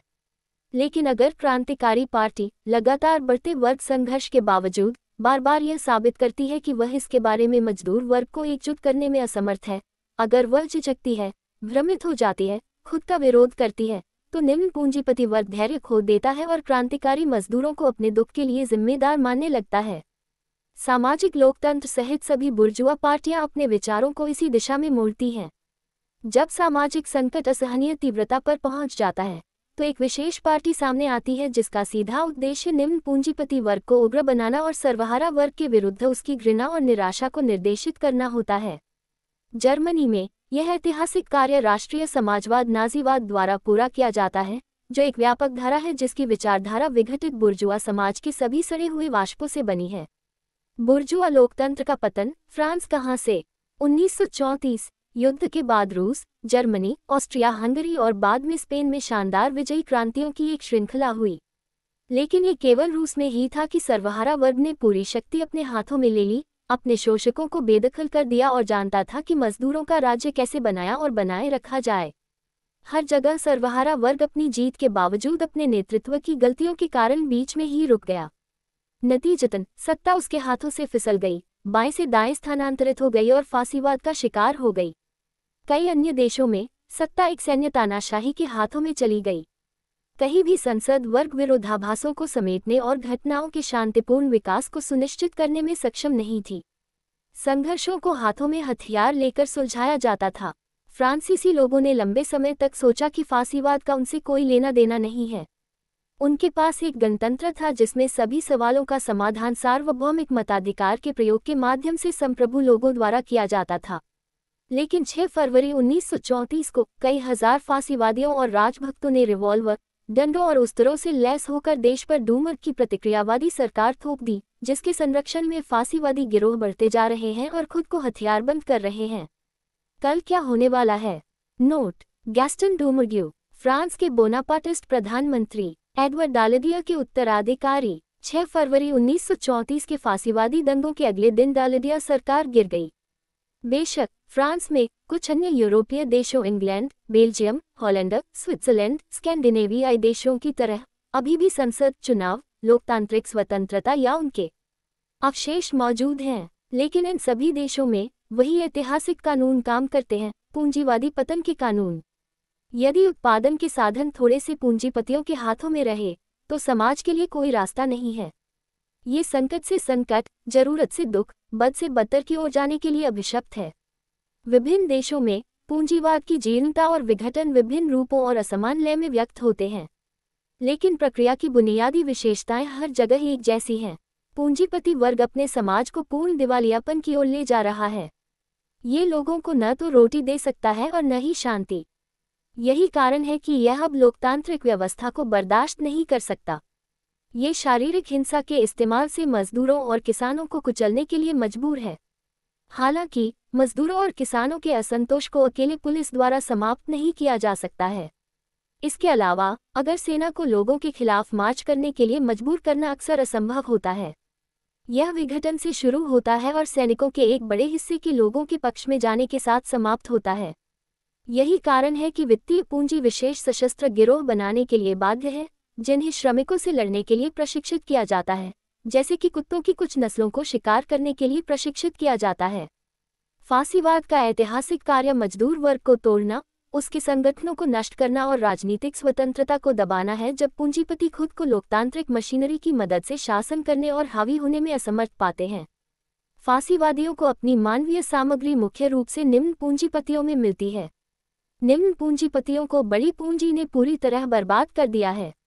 वर्तमान सामाजिक व्यवस्था में उनके लिए कोई रास्ता नहीं है, लेकिन उन्हें कोई दूसरा रास्ता नहीं सूझता। उनके असंतोष, आक्रोश और निराशा को फांसीवादी बड़ी पूंजी से दूर करके मजदूरों के खिलाफ मोड़ देते हैं। ये कहा जा सकता है कि फांसीवाद निम्न पूंजीपतियों को उनके सबसे कट्टर दुश्मनों के हवाले करने का काम है। इस तरह बड़ी पूंजी मध्यम वर्ग को बर्बाद कर देती है और फिर किराए के फांसीवादी जनवादियों की मदद से निराश निम्न पूंजीपतियों को मजदूरों के खिलाफ भड़काती है। बुर्जुआ शासन को ऐसे ही जानलेवा तरीकों से ही बचाया जा सकता है। कब तक? जब तक कि इसे सर्वहारा क्रांति द्वारा उखाड़ फेंका न जाए। क्या निम्न पूंजीपति वर्ग क्रांति से डरता है? फ्रांस कहाँ से? 1934 संसदीय मूर्ख, जो स्वयं को जनता का पारखी समझते हैं, दोहराना पसंद करते हैं। मध्यम वर्ग को क्रांति से नहीं डराना चाहिए, उन्हें अतिवाद पसंद नहीं है। इस सामान्य रूप में ये कथन बिल्कुल गलत है। स्वाभाविक रूप से छोटा मालिक तब तक व्यवस्था को प्राथमिकता देता है जब तक व्यापार अच्छा चल रहा है और जब तक उसे उम्मीद है कि कल ये बेहतर होगा। लेकिन जब यह उम्मीद खत्म हो जाती है तो वह आसानी से क्रोधित हो जाता है और खुद को सबसे चरम उपायों के लिए समर्पित करने के लिए तैयार हो जाता है। अन्यथा वह लोकतांत्रिक राज्य को कैसे उखाड़ फेंक सकता था और इटली और जर्मनी में फांसीवाद को सत्ता में कैसे ला सकता था? निराश पेटी बुर्जुआ फांसीवाद में सबसे बढ़कर बड़ी पूंजी के खिलाफ एक लड़ाकू ताकत देखता है और मानता है कि मजदूर वर्ग की पार्टियों के विपरीत, जो केवल शब्दों में काम करती हैं, फांसीवाद अधिक न्याय स्थापित करने के लिए बल का प्रयोग करेगा। किसान और कारीगर अपने तरीके से यथार्थवादी हैं। वे समझते हैं कि कोई बल के प्रयोग से नहीं बच सकता। ये कहना गलत है, 3 गुना गलत है कि वर्तमान निम्न पूंजीपति वर्ग मजदूर वर्ग की पार्टियों में इसलिए नहीं जा रहा है क्योंकि उसे चरमपंथी उपायों का डर है। इसके ठीक विपरीत निम्न पूंजीपति वर्ग उसका बड़ा जनसमूह मजदूर वर्ग की पार्टियों में केवल संसदीय तंत्र ही देखता है। उन्हें अपनी ताकत पर, संघर्ष करने की अपनी क्षमता पर, और न ही इस बार संघर्ष को अंत तक ले जाने की अपनी तत्परता पर विश्वास है। और अगर ऐसा है तो क्या लोकतांत्रिक पूंजीवादी प्रतिनिधियों की जगह उनके संसदीय साथियों को वामपंथी बनाना उचित है? अर्धशोषित, बर्बाद और असंतुष्ट मालिक ऐसा ही महसूस करते हैं। किसानों, कारीगरों, कर्मचारियों, छोटे कर्मचारियों आदि के इस मनोविज्ञान को समझे बिना एक ऐसा मनोविज्ञान जो सामाजिक संकट से निकलता है, एक सही नीति बनाना असंभव है। छोटा पूंजीपति वर्ग आर्थिक रूप से निर्भर और राजनीतिक रूप से बिखरा हुआ है, इसलिए वह स्वतंत्र नीति नहीं बना सकता। उसे एक नेता की जरूरत है जो उसे आत्मविश्वास से भर दे। ये व्यक्तिगत या सामूहिक नेतृत्व, यानी एक व्यक्ति या पार्टी, उसे किसी एक या दूसरे मूल वर्ग या तो बड़े पूंजीपति या सर्वहारा द्वारा दिया जा सकता है। फांसीवाद बिखरे हुए लोगों को एकजुट करता है और उन्हें हथियार देता है। मानव धूल से ये लड़ाकू टुकड़ियों का आयोजन करता है। यह इस प्रकार छोटे पूंजीपति वर्ग को एक स्वतंत्र शक्ति होने का भ्रम देता है। ये कल्पना करना शुरू कर देता है कि यह वास्तव में राज्य की कमान संभालेगा। इसमें कोई आश्चर्य की बात नहीं है कि ये भ्रम और उम्मीदें निम्न पूंजीपति वर्ग का सिर घुमा देती हैं। लेकिन निम्न पूंजीपति वर्ग सर्वहारा वर्ग में भी एक नेता पा सकता है। ये रूस और आंशिक रूप से स्पेन में प्रदर्शित हुआ। इटली, जर्मनी और ऑस्ट्रिया में निम्न पूंजीपति वर्ग इस दिशा में आगे बढ़ा। लेकिन सर्वहारा वर्ग की पार्टियां अपने ऐतिहासिक कार्य को पूरा करने में विफल रहीं। निम्न पूंजीपति वर्ग को अपने पक्ष में लाने के लिए सर्वहारा वर्ग को उसका विश्वास जीतना होगा, और इसके लिए उसे अपनी ताकत पर भरोसा होना चाहिए। उसके पास कार्रवाई का एक स्पष्ट कार्यक्रम होना चाहिए और उसे हर संभव तरीके से सत्ता के लिए संघर्ष करने के लिए तैयार रहना चाहिए। निर्णायक और निर्दयी संघर्ष के लिए अपनी क्रांतिकारी पार्टी से प्रेरित होकर सर्वहारा वर्ग शहरों के किसानों और छोटे पूंजीपतियों से कहता है, हम सत्ता के लिए संघर्ष कर रहे हैं। ये हमारा कार्यक्रम है। हम इस कार्यक्रम में बदलावों पर आपसे चर्चा करने के लिए तैयार हैं। हम केवल बड़ी पूंजी और उसके गुर्गों के खिलाफ हिंसा का इस्तेमाल करेंगे, लेकिन आप मेहनतकशों के साथ हम एक तय कार्यक्रम के आधार पर गठबंधन करना चाहते हैं।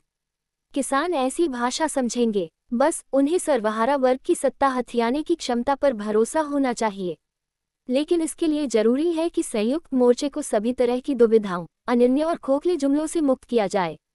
स्थिति को समझना और खुद को क्रांतिकारी रास्ते पर गंभीरता से रखना जरूरी है।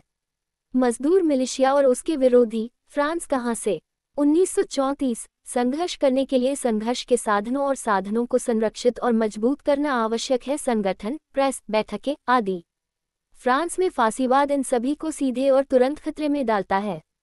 सत्ता के लिए सीधे संघर्ष के लिए यह अभी भी बहुत कमजोर है, लेकिन यह इतना मजबूत है कि यह मजदूर वर्ग के संगठनों को धीरे धीरे कुचलने, अपने हमलों में अपने गुटों को शांत करने और मजदूरों के बीच निराशा और उनकी ताकतों में अविश्वास फैलाने का प्रयास कर सकता है।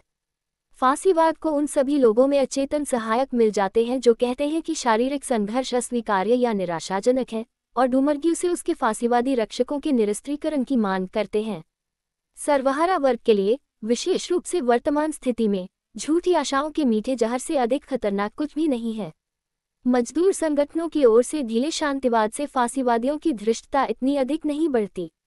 मध्यम वर्ग के मजदूर वर्ग में विश्वास को नष्ट करने वाली कोई चीज नहीं है, जितना कि स्थायिता, निष्क्रियता और संघर्ष करने की इच्छा का अभाव। ले पॉपुलर सोशलिस्ट पार्टी का अखबार और विशेष रूप से ल ह्यूमैनिटी कम्युनिस्ट पार्टी का अखबार हर दिन लिखते हैं, संयुक्त मोर्चा फांसीवाद के खिलाफ एक बाधा है। संयुक्त मोर्चा अनुमति नहीं देगा, फांसीवादी हिम्मत नहीं करेंगे आदि।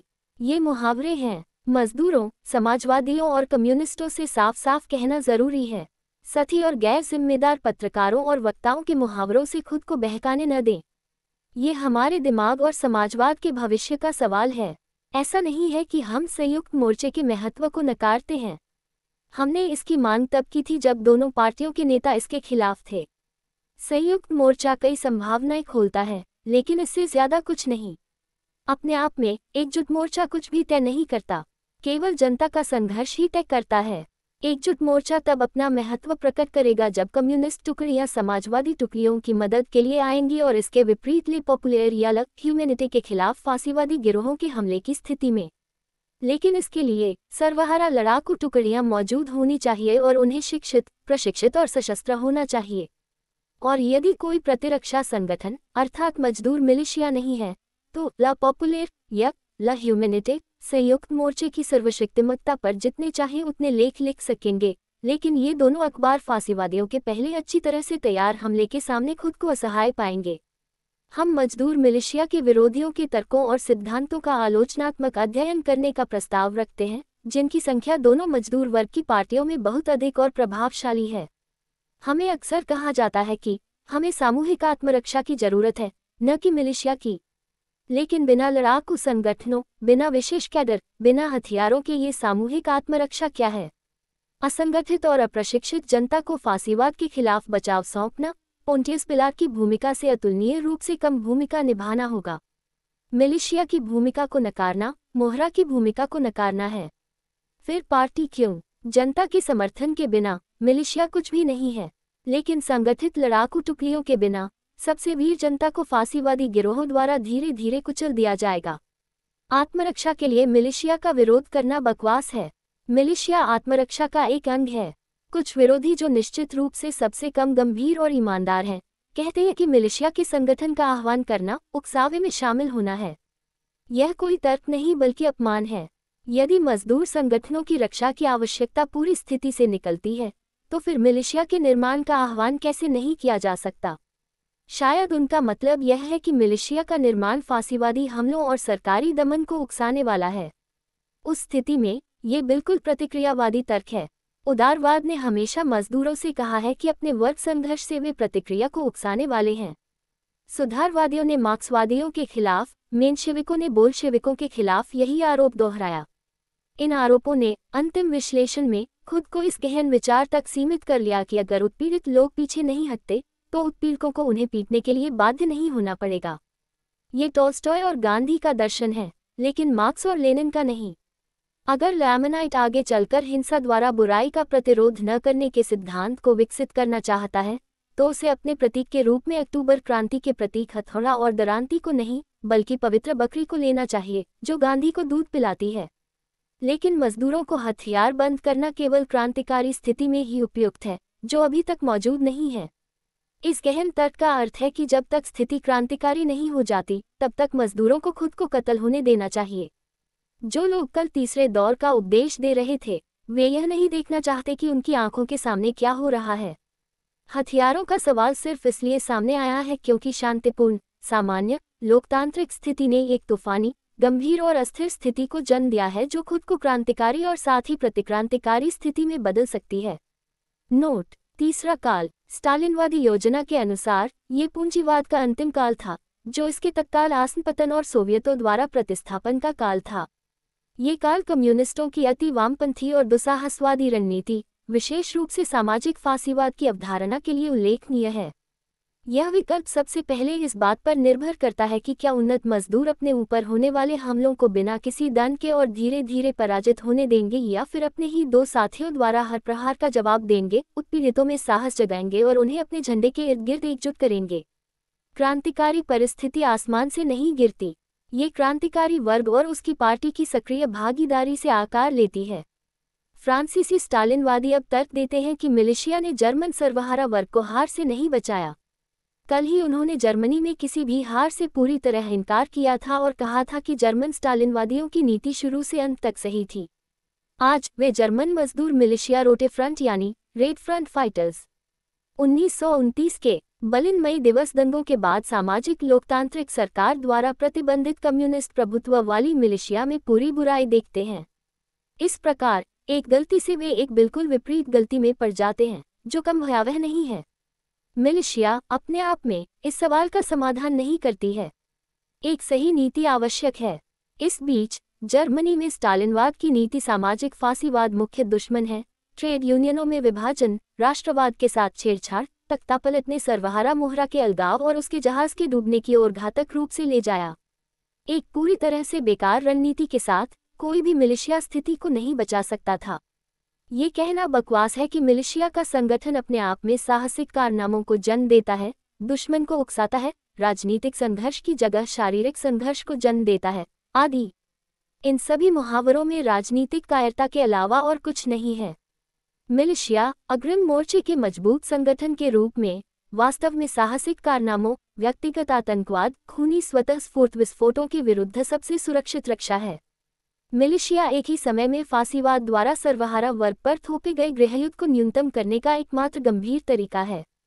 मजदूरों को क्रांतिकारी स्थिति की अनुपस्थिति के बावजूद कभी कभी अपने तरीके से पापा के बेटे देशभक्तों को सही करने दे, और नए फांसीवादी गिरोहों की भर्ती अतुलनीय रूप से अधिक कठिन हो जाएगी। लेकिन यहाँ रणनीतिकार अपने तर्कों में उलझकर हमारे खिलाफ और भी ज्यादा चौंकाने वाले तर्क पेश करते हैं। हम उद्धृत करते हैं, 23 अक्टूबर 1934 के लैमनाइट में लिखा गया है, अगर हम फांसीवादियों की रिवॉल्वर की गोलियों का जवाब दूसरी रिवॉल्वर की गोलियों से देंगे तो हम इस तथ्य को भूल जाएंगे कि फांसीवाद पूंजीवादी शासन की उपज है और फांसीवाद के खिलाफ लड़ाई में हमें पूरी व्यवस्था का सामना करना पड़ता है। कुछ पंक्तियों में अधिक भ्रम या अधिक त्रुटियां एकत्रित करना कठिन है। फांसीवादियों के खिलाफ खुद का बचाव करना असंभव है क्योंकि वे पूंजीवादी शासन की उपज है। इसका मतलब है हमें पूरे संघर्ष को त्यागना होगा क्योंकि सभी समकालीन सामाजिक बुराइयां पूंजीवादी व्यवस्था की उपज हैं। जब फांसीवादी किसी क्रांतिकारी को मार देते हैं या किसी सर्वहारा अखबार की इमारत को जला देते हैं तो मजदूरों को दार्शनिक रूप से आह भरनी चाहिए। हाय, हत्याएं और आगजनी पूंजीवादी व्यवस्था की उपज है और सहज विवेक के साथ घर लौट जाना चाहिए। वर्ग शत्रु के एकमात्र लाभ के लिए मार्क्स के उग्रवादी सिद्धांत की जगह भाग्यवादी पराजय को प्रतिस्थापित किया जाता है। निम्न पूंजीपति वर्ग की बर्बादी निश्चित रूप से पूंजीवाद की उपज है। फांसीवादी गिरोहों का विकास बदले में निम्न पूंजीपति वर्ग की बर्बादी का एक उत्पाद है।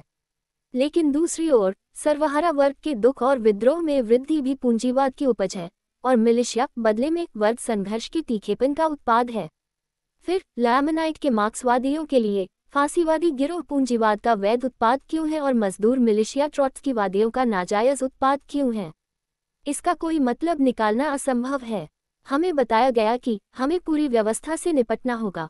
कैसे? इंसानों के सिर के ऊपर से। अलग अलग देशों में फांसीवादियों ने अपनी रिवॉल्वर से शुरुआत की और मजदूर संगठनों की पूरी व्यवस्था को नष्ट करके खत्म किया। दुश्मन के सशस्त्र हमले को रोकने के लिए सशस्त्र रक्षा के अलावा और क्या किया जा सकता है ताकि हम बदले में आक्रामक हो सकें? लैमनाइट अब शब्दों में बचाव को स्वीकार करता है, लेकिन केवल सामूहिक आत्मरक्षा के रूप में। मिलिशिया हानिकारक है क्योंकि आप देखते हैं ये लड़ाकू टुकड़ियों को जनता से अलग कर देता है। लेकिन फिर फांसीवादियों के बीच स्वतंत्र सशस्त्र टुकड़ियां क्यों हैं जो प्रतिक्रियावादी जनता से अलग नहीं हैं, बल्कि इसके विपरीत अपने सुव्यवस्थित हमलों से उन जनता में साहस जगाती हैं और उन्हें प्रोत्साहित करती हैं? या शायद सर्वहारा वर्ग की जनता निम्न वर्गीय निम्न पूंजीपति वर्ग की तुलना में लड़ाकू गुणवत्ता में कमतर है? पूरी तरह उलझे हुए लैमनाइट ने आखिरकार हिचकिचाना शुरू कर दिया। ऐसा लगता है कि सामूहिक आत्मरक्षा के लिए विशेष आत्मरक्षा समूहों के निर्माण की आवश्यकता है। खारिज किए गए मिलिशिया की जगह विशेष समूह या टुकड़ियां प्रस्तावित हैं। पहली नज़र में ऐसा लगेगा कि केवल नाम में अंतर है। निश्चित रूप से लैमनाइट द्वारा प्रस्तावित नाम का कोई मतलब नहीं है। कोई सामूहिक आत्मरक्षा की बात कर सकता है लेकिन आत्मरक्षा समूहों की बात करना असंभव है क्योंकि समूहों का उद्देश्य खुद का बचाव करना नहीं बल्कि मजदूर संगठनों का बचाव करना है। हालांकि ये निश्चित रूप से नाम का सवाल नहीं है। लैमनाइट के अनुसार आत्मरक्षा समूहों को तख्तापलट में न पड़ने के लिए हथियारों के इस्तेमाल का त्याग करना चाहिए। ये संत मजदूर वर्ग को एक शिशु की तरह मानते हैं जिसे अपने हाथों में उस्तरा पकड़ने की अनुमति नहीं होनी चाहिए। इसके अलावा जैसा कि हम जानते हैं, रेजर पर कैमलॉट्स डू रॉय चार्ल्स मॉरिस के अखबार एक्शन फ्रैंकाइज के इर्द गिर्द समूहबद्ध फ्रांसीसी राजतंत्रवादियों का एकाधिकार है जो हिंसक रूप से लोकतंत्र विरोधी था, जो पूंजीवाद का एक वैध उत्पाद है और जिसने रेजर की सहायता से लोकतंत्र की व्यवस्था को उखाड़ फेंका है। किसी भी मामले में आत्मरक्षा समूह फांसीवादी रिवाल्वर के खिलाफ खुद का बचाव कैसे करेंगे? वैचारिक रूप से बेशक। दूसरे शब्दों में वे खुद को छिपा सकते हैं। उनके हाथों में जो चाहिए वो न होने पर उन्हें अपने पैरों में आत्मरक्षा तलाशनी होगी और इस बीच फांसीवादी दंड से मुक्त होकर मजदूर संगठनों को बर्खास्त कर देंगे। लेकिन अगर सर्वहारा वर्ग को भयानक हार का सामना करना पड़ता है तो भी वह तख्तापलट का दोषी नहीं होगा। बोल्शेविज्म के बैनर तले परेड करने वाली यह कपटपूर्ण बकवास केवल घृणा और घृणा पैदा करती है। सुखद स्मृति के तीसरे दौर के दौरान जब लैमनाइट के रणनीतिकार बैरिकेड उन्माद से ग्रस्त थे, हर दिन सड़कों पर विजय करते थे और उन सभी को सामाजिक फांसीवादी करार देते थे जो उनकी फिजूल खर्ची में हिस्सा नहीं लेते थे। हमने भविष्यवाणी की थी, जिस क्षण ये सज्जन अपनी उंगलियों के सिरे जला लेंगे, वे सबसे बुरे अवसरवादी बन जाएंगे। वह भविष्यवाणी अब पूरी तरह से पुष्ट हो गई है। ऐसे समय में जब समाजवादी पार्टी के भीतर मिलिशिया के पक्ष में आंदोलन बढ़ रहा है और मजबूत हो रहा है, तथाकथित कम्युनिस्ट पार्टी के नेता उन्नत कार्यकर्ताओं की लड़ाई के स्तंभों में खुद को संगठित करने की इच्छा को ठंडा करने के लिए नली की ओर भाग रहे हैं, क्या कोई इससे अधिक मनोबल गिराने वाला या अधिक निंदनीय काम की कल्पना कर सकता है? समाजवादी पार्टी के नेताओं में कभी कभी यह आपत्ति सुनी जाती है, मिलिशिया का गठन अवश्य किया जाना चाहिए, लेकिन इसके बारे में चिल्लाने की कोई आवश्यकता नहीं है। हम केवल उन साथियों को बधाई दे सकते हैं जो व्यवसाय के व्यवहारिक पक्ष को जिज्ञासु आंखों और कानों से बचाना चाहते हैं। लेकिन ये सोचना बहुत भोलापन होगा कि चार दीवारों के भीतर अदृश्य और गुप्त रूप से मिलिशिया बनाई जा सकती है। हमें दसियों और बाद में सैकड़ों, हजारों लड़ाकों की जरूरत है। वे तभी आएंगे जब लाखों पुरुष और महिला मजदूर और उनके पीछे किसान मिलिशिया की जरूरत को समझेंगे और स्वयंसेवकों के इर्द गिर्द उत्साही सहानुभूति और सक्रिय समर्थन का माहौल बनाएंगे। षड्यंत्रकारी देखभाल केवल मामले के तकनीकी पहलू को ही कवर कर सकती है और करनी चाहिए। राजनीतिक अभियान को खुले तौर पर विकसित किया जाना चाहिए, बैठकों में, कारखानों में, सड़कों पर और सार्वजनिक चौकों पर। मिलिशिया के मूल कैडर फैक्ट्री के मजदूर होने चाहिए जिन्हें उनके कार्यस्थल के अनुसार समूहबद्ध किया गया हो, जो एक दूसरे को जानते हों और दुश्मन एजेंटों के उकसावे के खिलाफ अपने लड़ाकू दस्तों की रक्षा करने में सक्षम हों, जो सबसे ऊंचे नौकरशाहों की तुलना में कहीं अधिक आसानी से और अधिक निश्चित रूप से हो। जनता की खुली लामबंदी के बिना षड्यंत्रकारी जनरल स्टाफ खतरे के क्षण में नपुंसक रूप से हवा में लटके रहेंगे।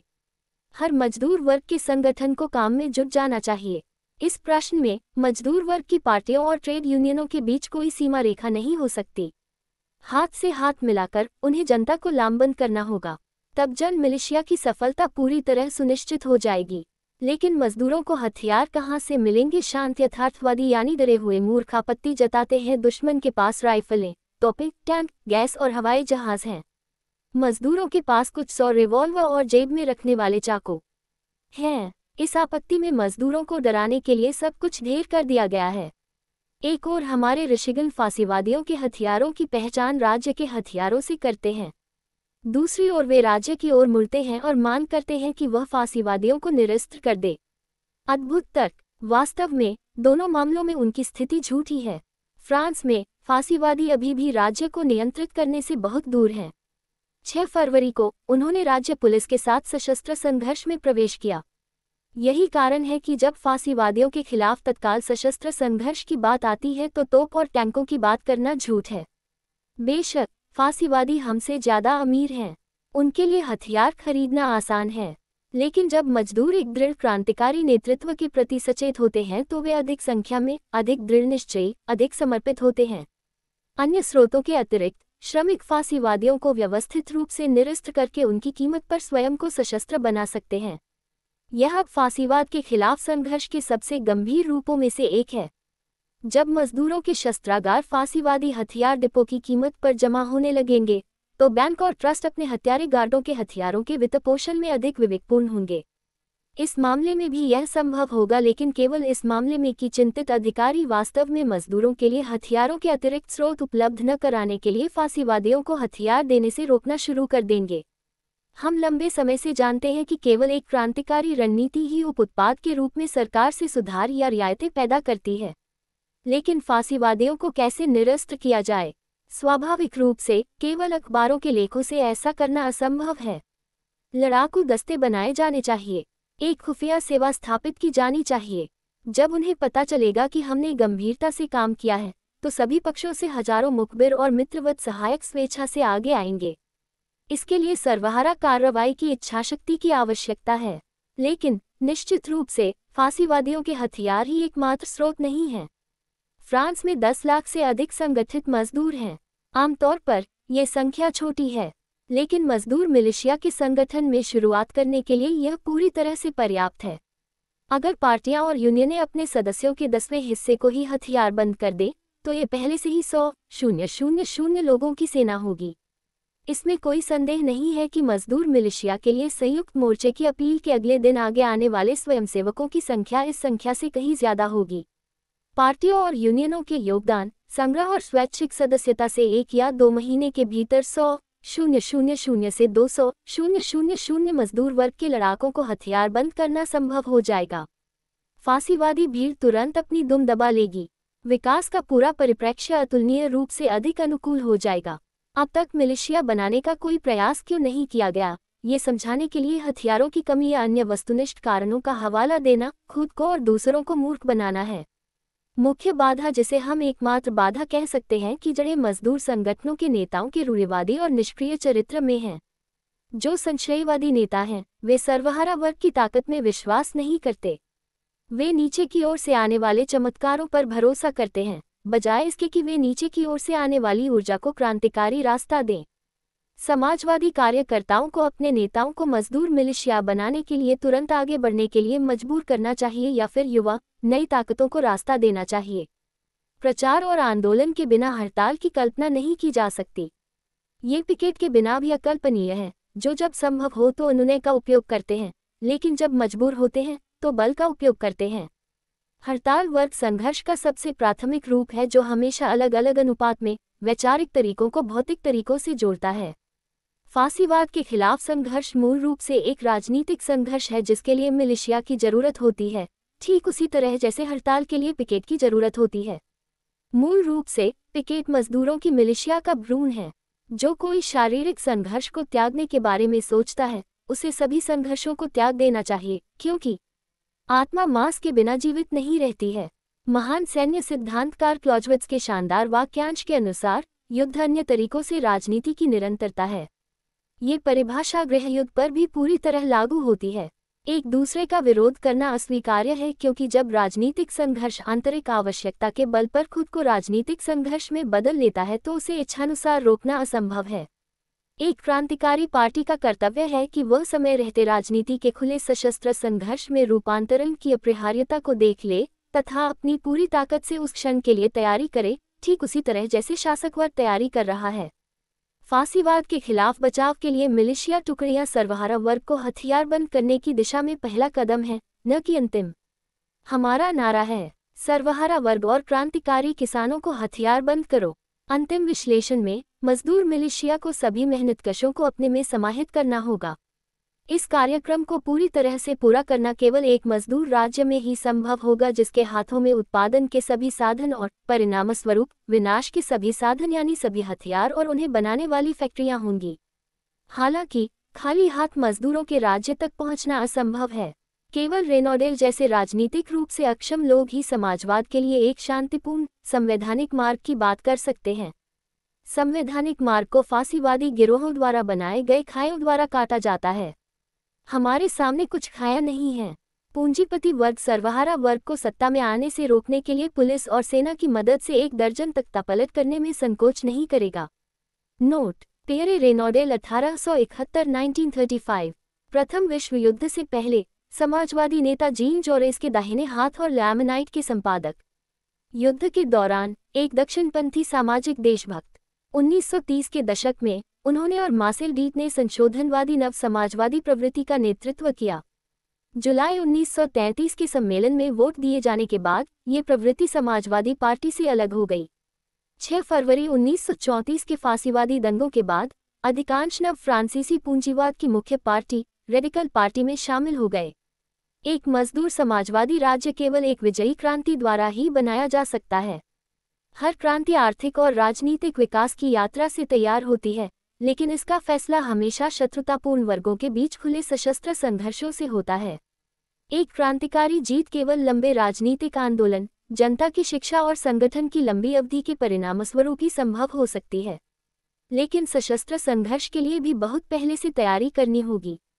उन्नत श्रमिकों को पता होना चाहिए कि उन्हें मरते दम तक संघर्ष करना होगा और जीतना होगा। उन्हें अपनी मुक्ति की गारंटी के रूप में हथियार उठाने होंगे। संयुक्त राज्य अमेरिका का परिप्रेक्ष्य, अमेरिकी समस्याओं पर कुछ प्रश्न। चौथा इंटरनेशनल, अक्टूबर 1940। संयुक्त राज्य अमेरिका के श्रमिक वर्ग का पिछड़ापन केवल एक सापेक्ष शब्द है। कई महत्वपूर्ण मामलों में ये तकनीकी रूप से तथा जीवन स्तर के मामले में विश्व का सबसे प्रगतिशील श्रमिक वर्ग है। अमेरिकी कर्मचारी बहुत लड़ाकू हैं, जैसा कि हमने हड़तालों के दौरान देखा है। उन्होंने दुनिया में सबसे ज्यादा विद्रोही हड़तालें की हैं। अमेरिकी कर्मचारी जो चीज भूल जाते हैं वह है समाज में अपनी वर्गीय स्थिति के बारे में सामान्यीकरण या विश्लेषण की भावना। सामाजिक सोच की इस कमी की जड़ देश के पूरे इतिहास में है।